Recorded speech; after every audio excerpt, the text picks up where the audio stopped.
The following Agios-supported podcast is intended for informational and educational purposes only and is not intended as medical advice. Please speak with your healthcare professional before making any treatment decisions. The guests on today's show were paid to participate in this podcast.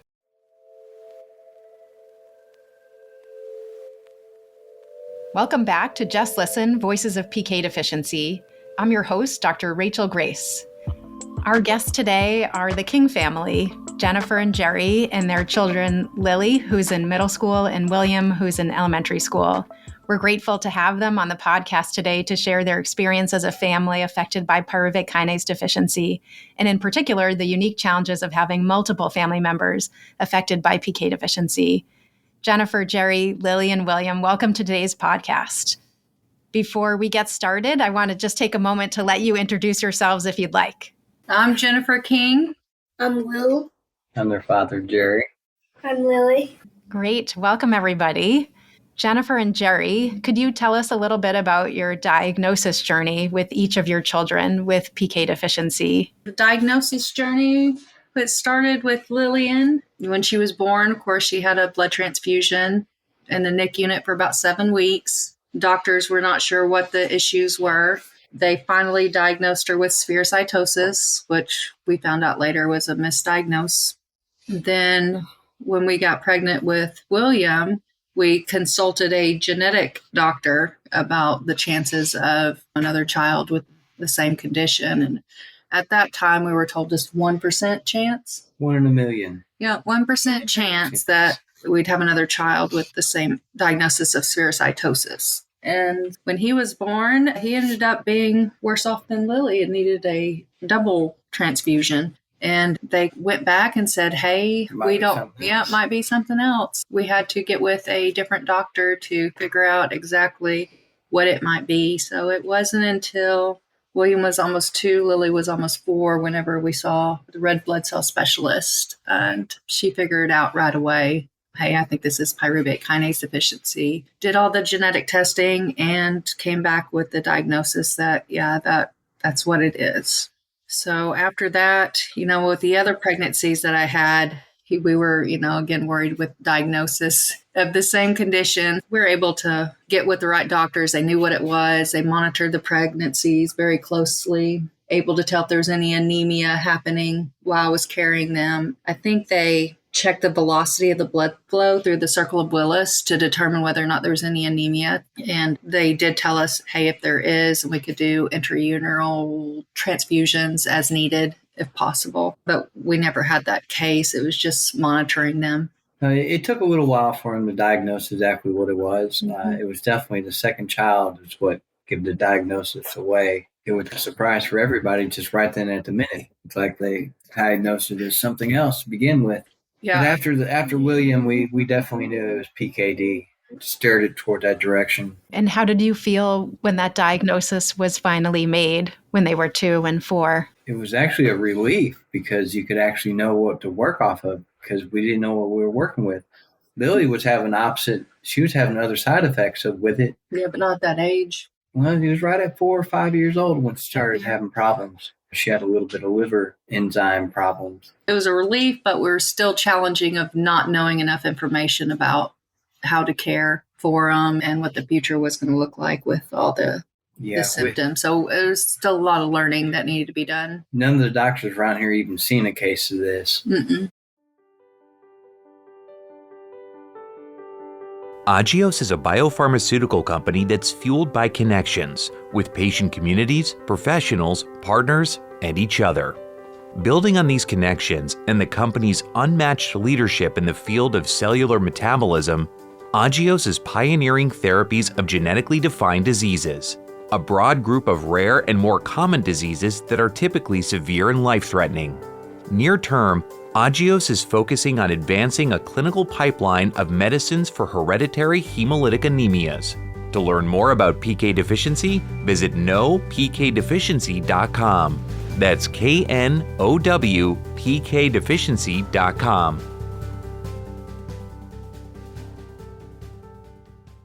I imagine it would be frustrating. I think when you get a different diagnosis at the beginning than what ultimately it ends up being, especially when you're looking for genetic counseling or counseling for subsequent pregnancies, I imagine it's frustrating to have heard something at the start that didn't end up being the correct diagnosis. We weren't worried too much. 1 in a million would be a chance of not having a child with a sickness. And you were mentioning that even once you had the diagnosis, it was hard to feel like you had information about what does that mean and what should you expect over time. How did you go about educating yourselves about pyruvate kinase deficiency? At that time, there wasn't a lot of information out there on the internet to get. It was just learn as you go. And then we got on the Facebook group whenever we started having bad complications with Lily and nobody knew what to do and if it was a symptom of PKD or something else. So we had to really do some investigation on our own on trying to reach out and find somebody else that might have similar cases or information on it.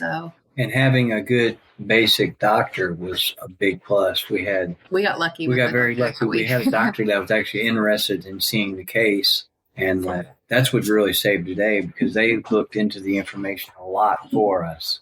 We just had a very good caring doctor and pointed in the right way. It's just unfortunately that he had to retire. The PCP doctor, he just did not give up. One doctor didn't have the answer. He was looking for other doctors that would steer us in the right direction to find him. And do you feel like now you have the team that you would have wanted at the start, that you have a team that is familiar with pyruvate kinase deficiency? I feel very safe. Yeah, we're very confident in the team. Very good, yes. It's not just hematology, it's multiple fields that are involved with them to keep them healthy. And we're very fortunate on that. And they're not afraid to reach out and ask if they don't know a question. If something new is presented, then they'll reach out to the specialist and try to get those answers and guidance on what we need to do for them. It sounds like Lily's had some medical complications that have come up, and I wondered if you could speak to some of those and also whether William's experienced similar issues or whether his pyruvate kinase deficiency course has been different. It affects each patient differently. You just have to watch the symptoms that carry with it. It doesn't mean that someone has it worse than the other patient. It just sometimes it's almost like a flare-up. They can wear themselves down in just a matter of a couple of days and then they're ill. You kind of got to watch the situation. I think we got lucky at first. Now, William, whenever he had a transfusion at birth, he didn't need another one till 6 months. Lily went on for quite a few years. We just thought we got lucky and they were having mild symptoms and we just have to watch if they got ill and needed something. But whenever she turned 5 in kindergarten, is when her symptoms really developed and ended up causing some liver issues just all of a sudden popped up. And so that was a challenge on, okay, is this related or not? The doctors really didn't have an answer. And it was just getting scarier and scarier not having answers and knowing that this liver is not healthy and happy and causing a lot of issues for her. So that was a little bit of a struggle. It was. They didn't know, did you have a child that has PKD and have another problem, or was a problem created by PKD? And the answer is it could have been both, but it doesn't matter. It's the same outcome. Yeah, we went through a long time of trying to figure out those answers. And then when we had one doctor just give up and say, there's nothing else we can do. We have no idea. She's just going to need a new liver. And we thought that's not an option for us. We need somebody to still try and figure it out so we can have an answer, keep it from happening. And so we did ultimately get another team, and they tried to find out answers and did more testing and ended up being that, it was PKD causing the issue. And we still needed a new liver, but at least we had an answer on there's not something secondary out there that we didn't know about that we needed to monitor and look for as well. And with William, he did good there for a while. Yeah. He handled low hemoglobin levels for a while. If he got down, he bounced back on his own without needing any transfusions. And it wasn't until about 3rd grade, whenever he just couldn't recover from those spells and needed to have frequent blood transfusions. So I don't know if it was a growing spurt or his body just finally couldn't keep up with what was happening in his body, that He ended up going to transfusion dependent, and with that, low chelation therapy once he had so many transfusions, and then it just goes from there, monitoring. But it is very important for people with PKD to realize that sometimes you do have to have transfusions, so you have to keep an eye on. You have mild cases that turn to be a little bit worse when the kids get sick or something. I think it was when the numbers get down, they turn color or whatever, but you have to stay on top of it. It was more challenging as they were younger because they couldn't speak to you and tell you how they were feeling. You're just having to go by lab results and monitor how they acted. Now, as they're older, it's a lot easier because they can actually express, hey, I'm too tired. I can't make it any longer. Something's wrong. So that's made it a lot easier as they've gotten older. I think, too, it really emphasizes that things change over time. That sounds like, William, you didn't need very many transfusions for a while there. And then as you got older, things were different in terms of symptoms and needed transfusions. So I think it really speaks to the importance of your family advocating for you and for you advocating for yourself, too, in terms of how you're feeling, and that things change over time sometimes. It also sounds like things are pretty different between the two of you, which is what we see with everybody with pyruvate kinase deficiency, is that, as you were saying at the beginning, it's so individualized that everybody feels differently and potentially needs different things that has pyruvate kinase deficiency. And I wondered, when you first heard that they had the same diagnosis, if you expected that they would be similar in terms of the things that came up, or you had your eye out that they would be different all along. No, I think we did. I think we just thought it was going to be the same. We just have to monitor them if they got sick and they would need a blood transfusion, and then they'd be on their way back to normal. And we're naive or not enough information for us to really know exactly what it was going to be like as they got older and how day to day would be. Yeah, after it's been a little while, we've learned that a lot of it has to do with just the monitoring of blood. You have to have consistent monitoring and just paying attention to even their skin color, their activities. It gives it away. It's pretty obvious when he's tired that he may be tired for the day, or when he's tired for 2 days, and something's a little bit funny. When you have a fully rested day to rest, you're still tired the next day, you understand that something's wrong. The biggest thing was you just have to watch your energy level. If you wear them out too bad, they're wore out for a week. And your appetite decreases. Yeah, and if you wear them down too much, they won't eat. So he won't eat, so he gets even more weak. So they're more irritable. More irritable, yes, very much. The anger pain, yeah, is what I call it. I know you mentioned, too, that when they were younger, it was harder to tell in terms of if they had symptoms related to anemia. And I wondered, what kinds of things did you notice when they were younger versus what you notice now, or what they tell you now? Like you had just mentioned, they tired the same day, but still tired the next day, or being a little more irritable. But what have you noticed in terms of the fatigue or the anemia type symptoms over time? Because that also, I think, is something that other families struggle with, is trying to recognize what are they looking for in terms of symptoms of maybe needing a transfusion. Definitely the appetite whenever they're so young. The appetite is a dead giveaway.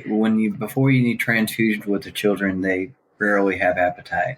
We find that in both our children. That's something that's pretty consistent. And if they're sleeping a lot, if you're worried about it, then you just need to go ahead and go in and get them checked, because that's your only real way to know if they're having any issues with it, because it's hard to decipher between a regular symptom of a illness that doesn't affect their blood to an illness that will drop them quick. Yeah, it's very important to make sure that the levels don't get very low, because then some of the blood levels get a little bit low. That's when they start having organ issues. It's very important to make sure that you have testing. It's not local here. We can get lab testing done here, but then we have to drive 140 miles away for treatment. I'm sure there's other places that's even worse. So you got to be set up with the doctor and everything ahead of time.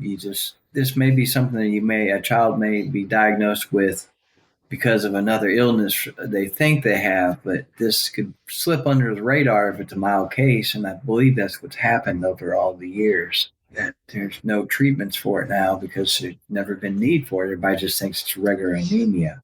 You were saying that you're quite a distance from where you would be able to get a transfusion. We're actually a city of 90,000. Oh, college town. City of 90,000 with some big hospitals, but they don't have treatments for children. clinics for anything like that. They want Any to send you. specialty, we have to go. Yeah, we have to go to the capital here in the States. It's a good 2-hour drive one way every time they need treatment or have an issue that they can't deal with here. We have doctors here and we have specialists for other things. And for some of the elder patients, people come from here 100 miles away to come to Jonesboro.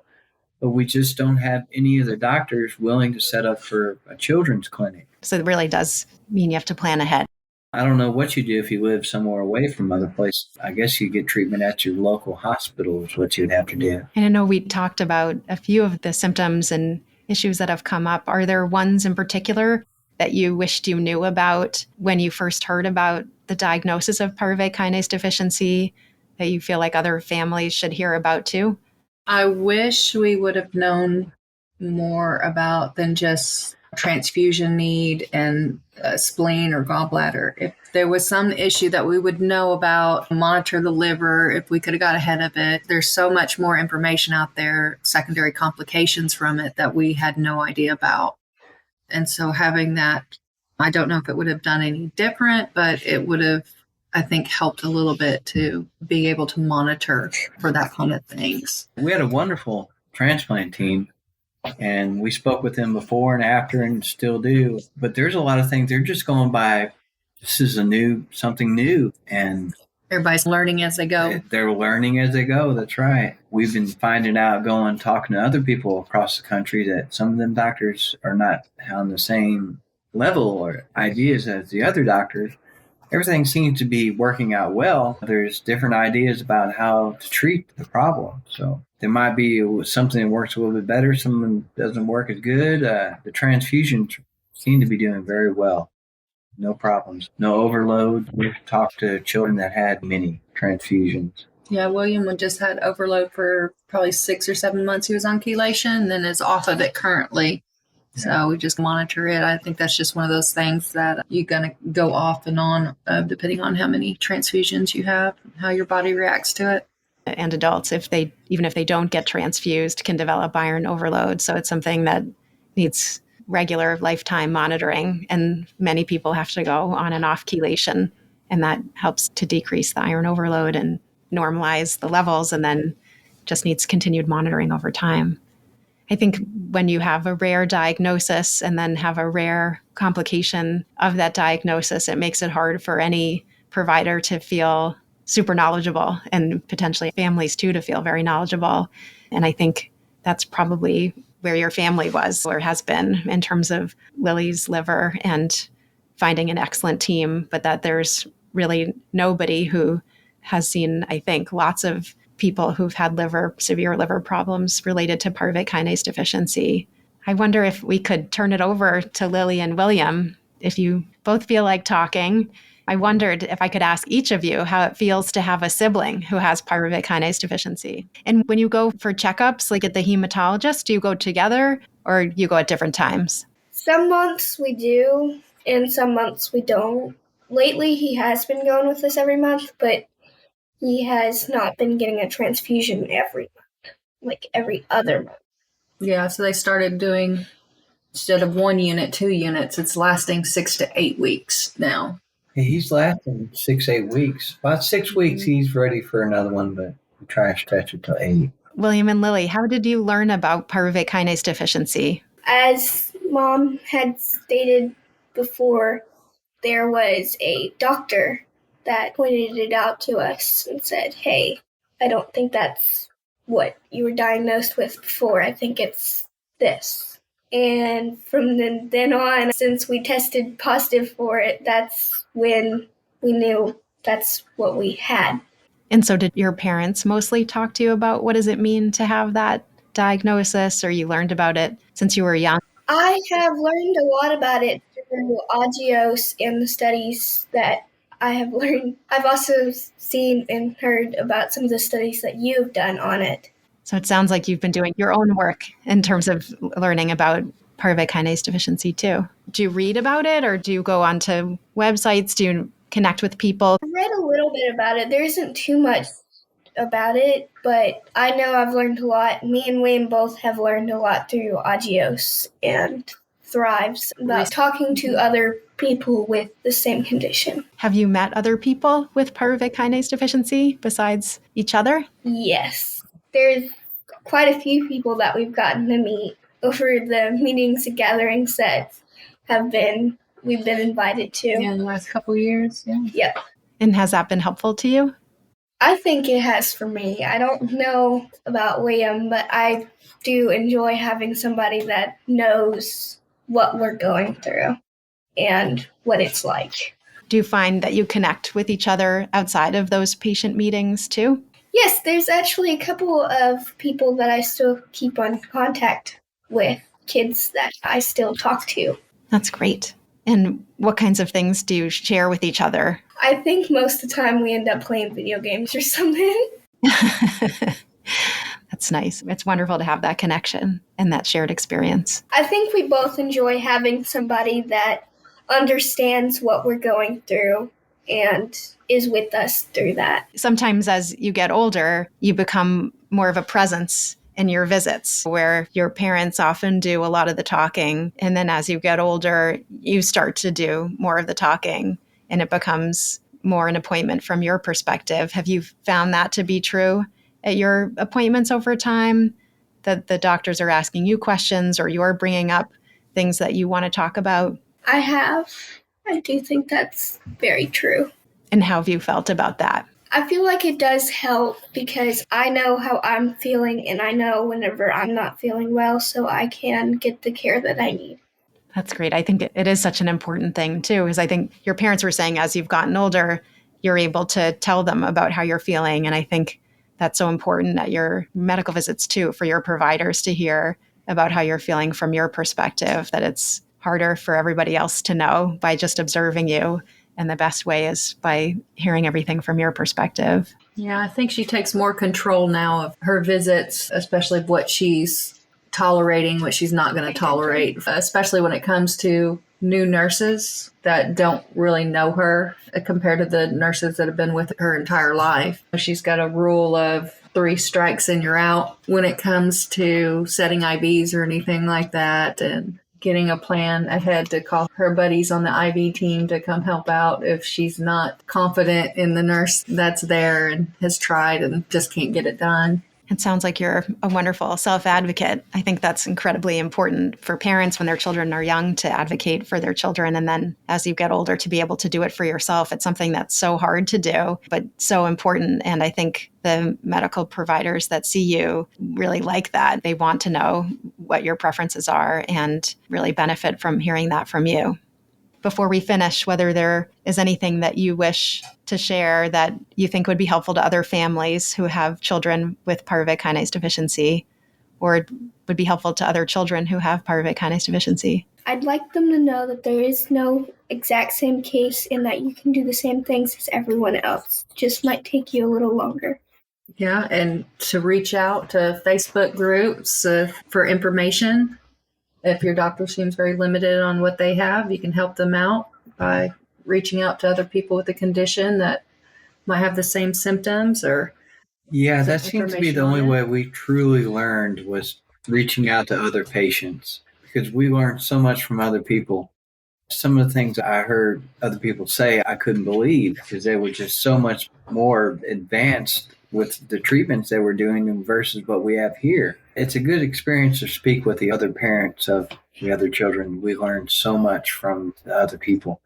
We were able to teach a little bit to other people, but the information we gathered together as a whole has helped everyone. And it's a must with a condition like this. And one parent trying to take this on it's a lot. You need to have kind of a group. You need to have a good support system. You need to have a good support system. It's very important. You need to be flexible and patient, and because you never know when a child's going to get sick. They may be doing great and they're awesome, and they overplay themselves and they're sick for a week afterwards. Kind of make a list of people that are willing to step in and help if emergency occurs. So you have a plan A, B, and C, because like we have other children and pets, so we need to make a run and be hospitalized, and we have to have things in plan ahead to take care of those, to help relieve the stress of those uncontrollable situations. It's a definite must you have to have, because if you don't, it's just cause too much to overwhelm one person. One parent trying to take care of a couple other people. Even if you have to have a friend of a friend that's willing to help out or something, just anyone. Have just a few minute backdrop to help out a parent or something. It means the world. Thank you so much, Jennifer, Jerry, Lily, and William, for sharing your stories with us today. You mentioned a few patient groups to connect with that was Thrive with PK Deficiency and the PK Deficiency Foundation. I learned so much from speaking with you, and I know our listeners have too. Thank you. I think most parents would assume that their children with the same medical diagnosis would have the same symptoms and complications. But through a research registry called the PKD Natural History Study, our team of researchers looked to see if siblings who have PKD had similar symptoms and complications. And even though siblings share the same underlying genetic changes that cause PK deficiency, we learned from 38 affected families that had at least 2 siblings that there was the same degree of similarity within siblings as in non-related individuals in terms of anemia and red cell breakdown. So just like we saw today with the King family, this means that the symptoms and complications that people experience aren't necessarily correlated with the genetic changes that cause PK deficiency. We did see in the registry that siblings are pretty similar with regard to supportive treatments like transfusions and splenectomy, and this probably reflects consistent decision-making that happens among providers and families, and that impacts the care that individuals receive. I'm so appreciative that the King family shared their experience with us today. Thanks for listening to Just Listen, Voices of Pyruvate Kinase Deficiency. Don't forget to hit that follow button in your favorite podcast app so you don't miss an episode. Share the show with members of the PK Deficiency community. And if you'd like to learn more about PK Deficiency and see what resources there are to support people impacted by PK Deficiency, visit knowpkdeficiency.com. That is knowpkdeficiency.com. Thanks for listening. I'm Dr. Rachael Grace, and we look forward to talking with you again.